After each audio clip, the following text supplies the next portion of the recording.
Bonjour à tous, j'espère que vous allez bien. Bienvenue dans cette première vidéo. On va entamer un programme de physiologie végétale de S4 qui regroupe 3 chapitres. Aujourd'hui, nous allons focaliser sur le premier chapitre qui est consacré à la nutrition hydrique des plantes. Mais la question qui se pose maintenant, qu'est-ce que la physiologie végétale? En général, qui dit physiologie dit tout simplement comment elle fonctionne. Alors, la physiologie végétale est la science qui étudie le fonctionnement des organes et les tissus des végétaux. Bien, l'eau est un composant majoritaire du vivant parce que l'eau est nécessaire pour la vie des plantes. La raison pour laquelle, en absence de l'eau, les plantes se fanent et meurent. Se fanent, c'est-à-dire ils flétrissent, كتدبل ou كتموت. Car la présence de l'eau assure un fonctionnement très important, c'est-à-dire il assure un fonctionnement normal des cellules végétales, telles que le transport de la sève brute et la sève élaborée. La sève brute, bien évidemment, correspond à les sels minéraux et l'eau. Et la sève élaborée, c'est la matière organique, contient la matière organique. Pour la matière fraîche des végétaux, représente 75 à 90% de l'eau. Ça, c'est pour les fruits charnus, tels que la banane, les poires, l'ananas et les feuilles d'épinards, etc., qui représentent une grande quantité de l'eau, 95% de l'eau. Mais pour les graines, telles que les fruits secs, par exemple l'amande, les noix de cajou, les cacahuètes, etc., contiennent de 5 à 10% de l'eau, du poids frais. Maintenant, on va voir comment l'eau est répartie dans les cellules végétales.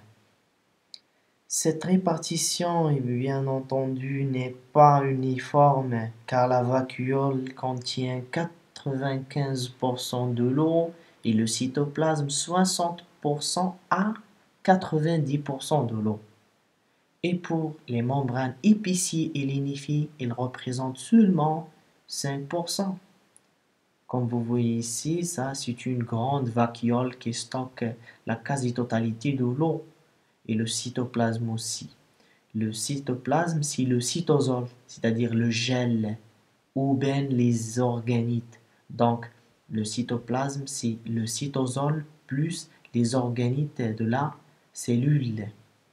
Et pour les membranes épiciers, car les membranes des cellules végétales, les parois pectocellulosiques sont épiciées et lignifiées.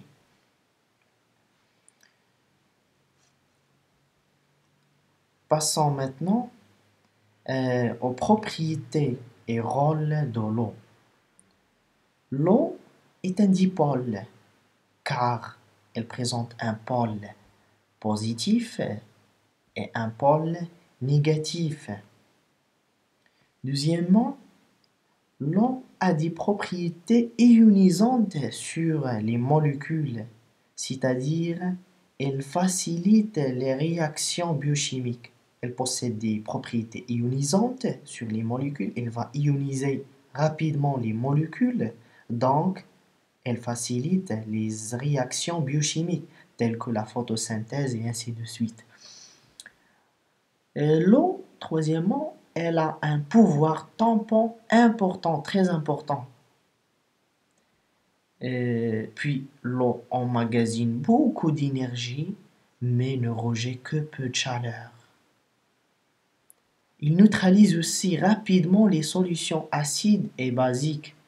Donc, elle va remettre les choses à l'état normal Il neutralise les solutions. Il rend les choses à l'état neutre. L'eau, bien évidemment, est caractérisée par la cohésion et l'adhésion. L'adhésion, c'est-à-dire le fait d'adhérer quelque chose. L'eau imbibe plutôt toutes les surfaces solides hydrophiles. Imbibe, d'abord, désigne infuser, c'est-à-dire la pénétration d'un liquide dans une matière ou bien un corps. Ça, c'est l'imbibition. C'est-à-dire, par exemple, الورقة بالماء. Ça, c'est une imbibition. Imbibition de quoi? De toutes les surfaces solides et hydrophiles. Hydrophile, c'est-à-dire hydro désigne l'eau et phile, c'est-à-dire aimer. Donc, les surfaces qui aiment l'eau.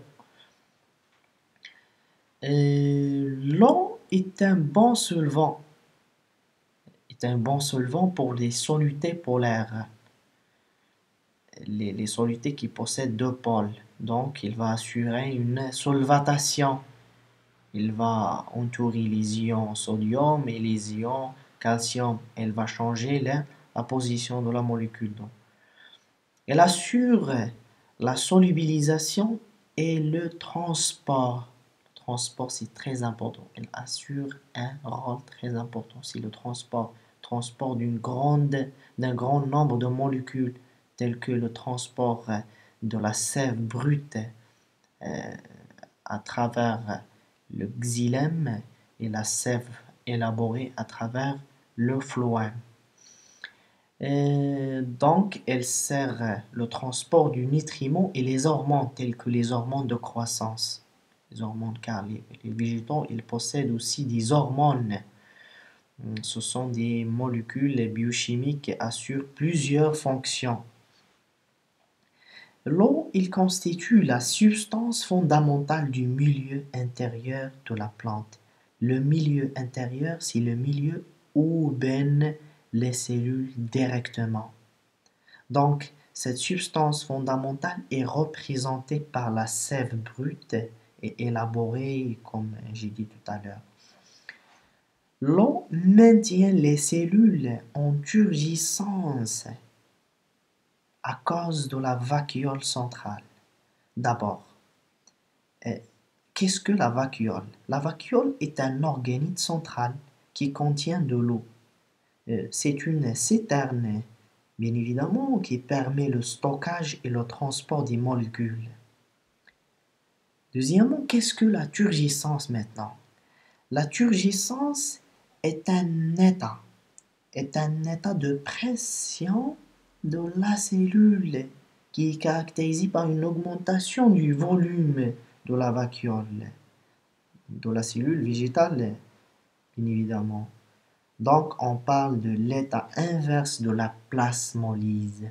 Donc, l'inverse de la turgescence, c'est la plasmolyse. Lorsque l'eau entre ou bien se déplace du milieu extérieur vers l'intracellulaire, on parle, la vacuole, elle va gonfler, donc on parle de la turgescence.